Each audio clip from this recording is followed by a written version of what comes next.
अब आ जाओ एक बार फिर से ध्यान से, हमने क्या बोला कि ए अगर एक ऑर्थोगोनल मैट्रिक्स है, ध्यान से सुनो, ए अगर एक ऑर्थोगोनल मैट्रिक्स है, ठीक है, तो हमारे पास कंडीशन क्या होगा। सबसे पहले देखो ए को हमने ऑर्थोगोनल बोल दिया, तो जैसे ही ऑर्थोगोनल बोला तो यहाँ से हमें क्या पता चल गया, determinant A is not equal to 0। बता रखा है मैंने कि अगर हमारे पास कोई भी मैट्रिक्स ऑर्थोगोनल है तो वो कभी भी सिंगुलर नहीं हो सकता, उसका डिटर्मिनेंट वैल्यू या तो -1 होगा या तो 1 होगा, ठीक है। तो determinant is not equal to 0, इसका मतलब क्या होगा, उसका इन्वर्स एग्जिस्ट करेगा। तो A into A transpose is equal to क्या मिल गया हमें, आई।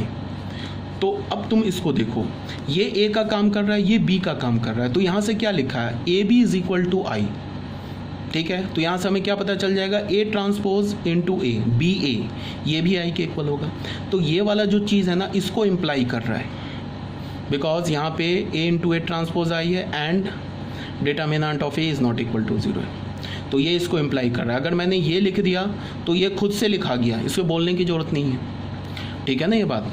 उसके बाद मैंने क्या प्रूफ भी कर सकते हो, अभी प्रूफ भी किया है, ए इंटू ए ट्रांसपोज आई लिखा है, तो ए इनवर्स से प्री मल्टीप्लाई कर दिया, तो प्री मल्टीप्लाई किया तो ये क्या हो गया, ये हो गया ए ट्रांसपोज, ये हो गया ए इनवर्स इंटू आई, ये हो गया ए इनवर्स, ये बन गया I, I into A transpose is equal to A inverse, हो गया ना। अब हमने क्या किया, फिर ए से पोस्ट मल्टीप्लाई कर दिया, तो क्या हो गया, ए इनवर्स इंटू ए, ये आई बन गया, तो यहाँ से क्या हो गया, A transpose into A is equal to I हो गया। देखो ये प्रूफ भी कर सकते हो, ये गिवन था, यहाँ से हमने क्या निकाल लिया, ये चीज़ निकाल लिया, प्रूफ कर लिया। अब सुनो, हमें क्या मिला, हमें मिला A into A transpose is equal to A transpose into A, ये आई के इक्वल मिला, ठीक है। ये तो ए का ही काम कर रहा है, ये जो ए ट्रांसपोज है ये बी का काम कर रहा है, ठीक है। तो हमें क्या मिल रहा है, A B is equal to B A is equal to I.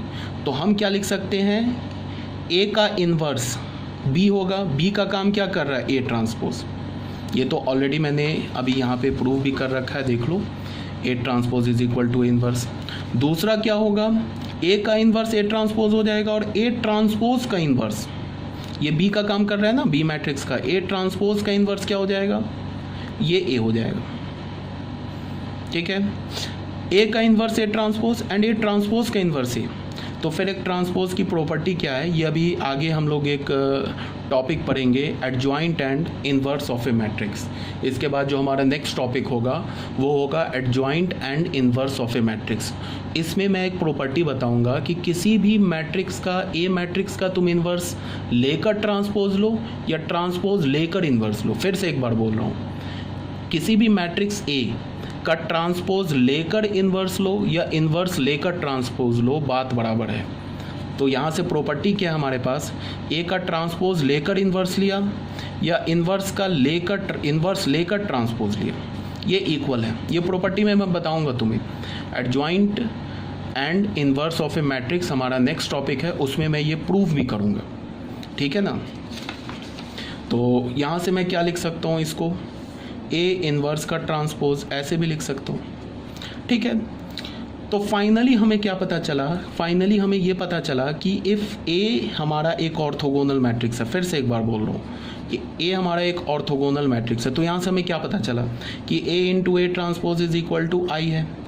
तो ऑर्थोगोनल है तो डिटर्मिनेंट तो इसका ज़ीरो होगा नहीं, ए हमारा क्या होगा, एक नॉन सिंगुलर मैट्रिक्स होगा, पहली बात। दूसरी बात क्या कि अगर ये गिवन है तो यहाँ से हमें क्या पता चला, A transpose into A is equal to I होगा। और फिर हमें क्या पता चला, ए का इन्वर्स ए ट्रांसपोज है एंड ए ट्रांसपोज का इन्वर्स ए है। इसको तुम कैसे लिख सकते हो, ए इन्वर्स को अंदर कर दो, ट्रांसपोज को बाहर कर दो, ऐसे लिख सकते हो। यही प्रॉपर्टी यहाँ डिटेल से समझाया गया, देख लेना, इसको पढ़ लेना। यही जो बात मैंने अभी तुम्हें थोड़ा फास्टली बता दिया है, यही सेम चीज़ यहाँ पे डिस्कस किया हुआ है, ठीक है। इसको देख लेना, कोई डाउट होगा तो पूछ लेना तुम, जो हमारा ऑनलाइन क्लास होती है ना व्हाट्सएप पे, उस पर तुम पूछ लेना। ऐसे कोई डाउट होना नहीं चाहिए, सिंपल अगर तुम स्टेप बाय स्टेप सारे लॉजिक्स को समझ रहे हो तो कहीं कोई डाउट नहीं होनी चाहिए। क्लियर है ये बात। अब आ जाओ तुम फोर्थ प्रॉपर्टी पे, सॉरी